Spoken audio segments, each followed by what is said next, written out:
اسی وقت ہمارے نبی کے دادا عبد المطلب نے بھی آمنہ بنت وہب کی چچزاد بہن سے جن کا نام حالہ تھا اسی وقت شادی کی. وہ دادا کی عمر کے تھے. بیٹے کی بھی شادی ہو رہی ہے اور باپ کی بھی شادی ہو رہی ہے, اور دو بہو کی بھی عمر اور اپنی اور بیوی کی عمر, دونوں کی عمر تقریباً برابر ہے, کوئی زیادہ فرق نہیں ہے, دونوں کی عمر برابر. عبد المطلب دادا کی عمر کو پہنچ چکے تھے. بیٹے کی شادی کی مدینے کے عبداللہ کی, اپنے سب سے چھوٹے بیٹے جو ہمارے نبی کے والد تھے اسی وقت اپنی بھی شادی کی, اور دونوں کی عمریں سیم تھی, ایک ہی عمر کی دونوں عورتیں تھیں. اس زمانے میں چیز عام تھی میرے بھائیوں, کبھی کسی نے اعتراض نہیں کیا. خود عمر فاروق رضی اللہ تعالیٰ عنہ نے اپنی بیٹی حفصہ رضی اللہ تعالیٰ عنہ کا پیغام ابو بکر صدیق کو دیا, کہا میں اپنی بیٹی کی شادی تمہارے ساتھ کرنا چاہتا ہوں. ابو بکر حضرت عمر رضی اللہ عنہ سے 2.5 سال بڑے تھے, ان کی بیٹی تھی, اپنی بیٹی کو شادی میں پیغام کے لیے دیا کہ میں اپنی بیٹی کی شادی تمہارے ساتھ کرنا چاہتا ہوں. ابو بکر رضی اللہ عنہ نے انکار کر دیا, کوئی بات ظاہر نہیں کی, انہوں نے کوئی جواب نہیں دیا. حضرت عمر ناراض بھی ہو گئے, کہا تم نے کوئی جواب نہیں دیا. حضرت ابو بکر نے کیوں نہیں جواب دیا معلوم؟ اس لیے جواب نہیں دیا کہ اللہ کے رسول صلی اللہ علیہ وسلم کی خواہش آپ سن چکے تھے کہ اللہ کے رسول صلی اللہ علیہ وسلم حضرت عمر کی بیٹی سے شادی کرنے والے, اس لیے انہوں نے کوئی جواب نہیں دیا. اور بعد میں ہمارے نبی کے ساتھ ان کی شادی ہوئی, کن کی؟ حفصہ رضی اللہ تعالیٰ عنہ, جو عمر رضی اللہ تعالیٰ عنہ کی بیٹی ہیں. حفصہ رضی اللہ تعالیٰ عنہ, خود عمر رضی اللہ تعالیٰ عنہ نے علی رضی اللہ تعالیٰ عنہ کی بیٹی شادی کی. عمر رضی اللہ عنہ کتنے بڑے تھے علی رضی اللہ عنہ سے؟ پتا ہے, تقریباً 25-30 سال ان سے بڑے تھے. حضرت عمر کی شادی ہوتی کن سے؟ ابو بکر حضرت علی رضی اللہ تعالیٰ عنہ کی بیٹی ام کلثوم سے حضرت عمر نے شادی کی. کتنا فرق ہے دونوں کی عمر میں. بیٹا باپ بھی دلہن یا بیوی کا بیٹا جو باپ ہے وہ شوہر سے 25 سال چھوٹا ہے, 30 سال چھوٹا ہے, لیکن اس کے باوجود بھی علی رضی اللہ تعالیٰ عنہ نے اپنی بیٹی کی شادی عمر فاروق سے کی. اس زمانے میں اعتراض نہیں ہوتا تھا, نہیں اعتراض کیا جاتا تھا, اور اس طرح کی شادیاں عام تھیں, اس لیے کبھی اس پر کوئی اعتراض نہیں کیا میرے بھائیوں. آج کے زمانے میں لوگ اس طرح کا اعتراض کرتے ہیں تو یہ ساری باتیں کیا ہیں؟ یہ سب بے بنیاد باتیں ہیں, اور یہ ساری باتیں اس کی کوئی حقیقت نہیں ہے. نمبر 8, حضرت عائشہ کی عمر بہت کم تھی, 9 سال کی تھی جب ہمارے نبی کے ساتھ ان کی رخصتی ہوئی. بہت زیادہ ذہین تھی, فطین تھی, بہت زیادہ حکمت والی, سوجھ بوجھ والی تھی, اور یہ اللہ رب العالمین کی حکمت تھی کہ ہمارے نبی کی شادی ان کے ساتھ کرائی گئی.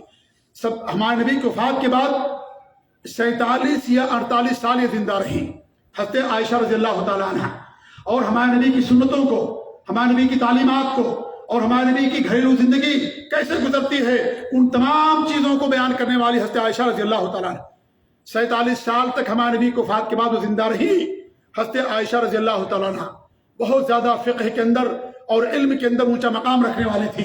حضرت عائشہ رضی اللہ تعالیٰ عنہ 2200 سے زیادہ حدیثیں انہوں نے روایت کی ہیں.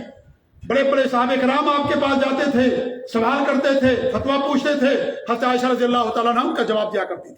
اتنا اونچا مقام ہے فقہ کے اندر حضرت عائشہ رضی اللہ تعالیٰ عنہ کا, اس لیے ہمارے نبی صلی اللہ علیہ وسلم نے ان کے ساتھ شادی کی. اس لیے آپ ان کے ساتھ نکاح کیا کہ آپ کی جو گھریلو زندگی ہے وہ زندگی لوگوں کے سامنے آئے. آپ کی زندگی کا ہر پہلو ہمارے لیے نمونہ رکھتا ہے. آپ نے شوہر کی حیثیت سے کیسے زندگی گزاری, باپ کی حیثیت سے کیسے زندگی گزاری, ایک سالار کی حیثیت سے کیسے زندگی گزاری, اور اس طریقے سے جو بھی آپ کی انسان کی زندگی میں جو پہلو ہوتے ہیں, آپ کی زندگی کا ہر پہلو ہمارے لیے اسوہ نمونہ رکھتا ہے. اس لیے عائشہ رضی اللہ تعالیٰ عنہ کے ساتھ آپ کی شادی ہوئی. 47-48 سال تک ہمارے نبی کی وفات کے بعد زندہ رہی, اور ہمارے نبی کی سنتوں کو لوگوں کے اندر عام کرتی رہی, اور آپ کی زندگی کے تمام پہلوؤں کو اس 38 سالہ دور کے اندر انہوں نے بیان کر دیا. حضرت عائشہ رضی اللہ عنہ نے, آپ کی دیگر بیویاں کی وفات بہت پہلے ہو گئی تھی, ان کی عمریں زیادہ تھیں, وہ بیوائیں تھیں, مطلقہ تھیں, ان کی پہلے وفات ہوگی.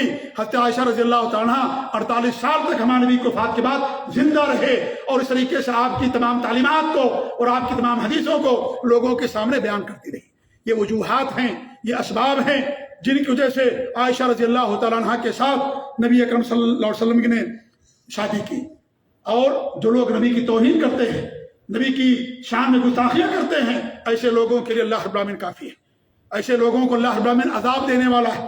دردناک عذاب دنیا کے اندر بھی ملے گا, اور اگر دنیا کے اندر کوئی بچ بھی گیا تو آخرت کے اندر بھی ایسے لوگوں کے لیے دردناک عذاب ہے۔ اللہ فرماتے وَأَعَدَّ لَهُمْ عَذَابًا مُهِينًا، رسوا کن عذاب اللہ رب العالمین نے ایسے لوگوں کے لیے آخرت کے اندر بنا رکھا ہے۔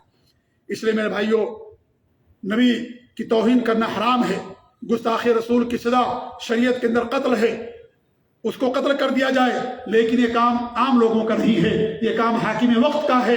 جو حاکم وقت ہوگا وہ ان کو قتل کرے گا، مقدمہ چلے گا، عدالت میں پیش ہوگا، جرم ثابت ہونے کے بعد قتل کیا جائے گا۔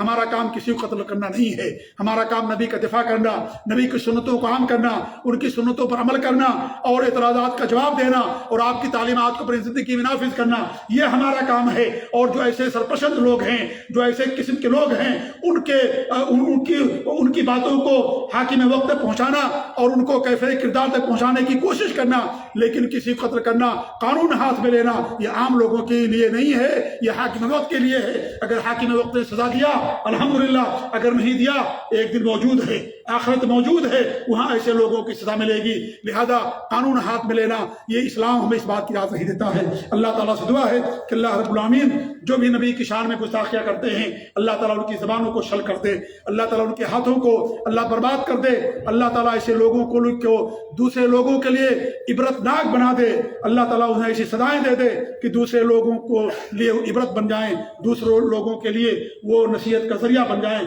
اللہ رب العالمین ہمیں اپنے نبی صلی اللہ علیہ وسلم کی تعلیمات پر اور آپ کی حدیثوں پر عمل کرنے کی توفیق دے، آپ کی سنتوں کو دنیا میں نشر و اشاعت کرنے کی توفیق۔ آمین۔ بارک اللہ لی ولکم فی القرآن العظیم ونفعني وإياكم بالآیات والذکر الحکیم، انہ تعالی جواد کریم ملک بر رؤوف الرحیم۔